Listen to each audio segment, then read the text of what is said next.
Did you know na may mga nagsasabing hindi aksidente ang nangyari sa Zamboanga Siege? Baka deliberately pinabayaan para may dahilan sa malaking military spending at land grabbing? Tignan natin kung ano nga ba ang nangyari pagkatapos ng siege. Una, bigla na lang nagkaroon ng emergency powers ang gobyerno. Walang oversight, walang tanong. Pangalawa, yung mga pamilyang nawalan ng bahay, nawala rin ang property rights nila.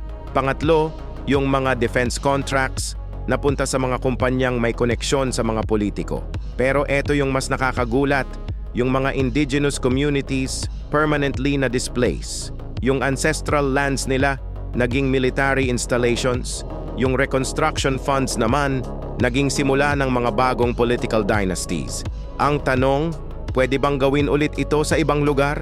Pwede bang gumawa ng artificial na security emergency para makakuha ng power at resources?